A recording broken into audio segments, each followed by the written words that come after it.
तर Pune hit and run प्रकरणी आता विशाल अग्रवालसह इतर आरोपींना पोलिसांनी कोर्टामध्ये हजर केलं। तर पुण्यातील शिवाजीनगर कोर्टामध्ये आता सुनावणीला सुरुवात झालेली आहे। असीम सरोदे यांच्यासह आनंद दवे यांच्याकडून हस्तक्षेप याचिका दाखल करण्यात आली।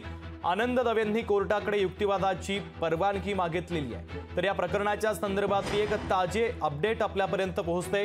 असीम सरोदे आणि आनंद दवे यांच्याकडून हस्तक्षेप याचिका दाखल करण्यात आली।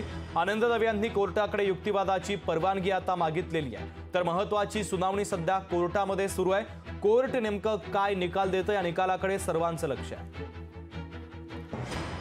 तर पोलीस देखील या आरोपींची कोठडी वाढवून मागण्याची शक्यता आहे। मात्र आता असीम सरोदे यांच्यासह आनंद दवे यांनी या संपूर्ण प्रकरणामध्ये हस्तक्षेप याचिका दाखल केली आहे। आनंद दवे यांनी कोर्टाकडे युक्तिवादाची परवानगी मागितली आहे। तर आता कोर्ट त्यांना युक्तिवादाची परवानगी देतं का, आणि जर परवानगी दिली तर आनंद दवे कशा पद्धतीने युक्तिवाद करतात हे पाहणं देखील तितकंच महत्त्वाचं आहे। तर असीम सरोदे यांनी हस्तक्षेप याचिका या प्रकरणामध्ये दाखल केलेली आहे। तर पुणे हिट अँड रन प्रकरणातील आरोपींना आता कोर्टामध्ये हजर करण्यात आलं। पुण्यातील शिवाजीनगर कोर्टामध्ये सध्या या प्रकरणाच्या संदर्भातली सुनावणी सुरू आहे। तर आता पोलिसांनी देखील कोठडी वाढवून मागितलेली आहे आणि त्या संदर्भात कोर्ट आता काय निकाल देतं हे पाहणं महत्त्वाचं आहे। अमोल धर्माधिकारी आपले प्रतिनिधी अधिकचे अपडेट देत आहेत। अमोल, खरं तर याआधी आपण पाहिलं की असीम सरोदे यांनी सुद्धा या प्रकरणामध्ये इंटरव्हेन्शन होतं ते केलेलं होतं। आता आनंद दवे जे हिंदू महासंघाचे अध्यक्ष आहेत त्यांनी सुद्धा इंटरव्हेन्शन केलं होतं, पण न्यायाधीशांनी त्यांना सांगितलं आहे की तुम्ही सरकारी वकिलांमार्फत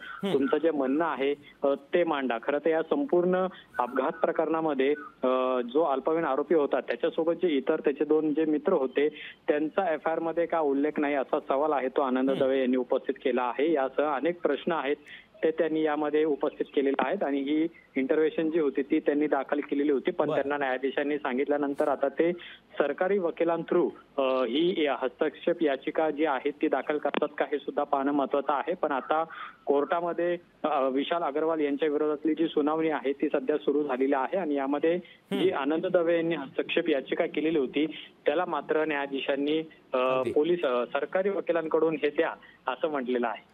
ठीक आहे अमोल, महत्त्वाचे अपडेट या बातमीच्या संदर्भातले पोहोचवलेले आहेत। तुर्तास धन्यवाद। लोकशाही मराठी ऐका, पहा, जागरूक रहा।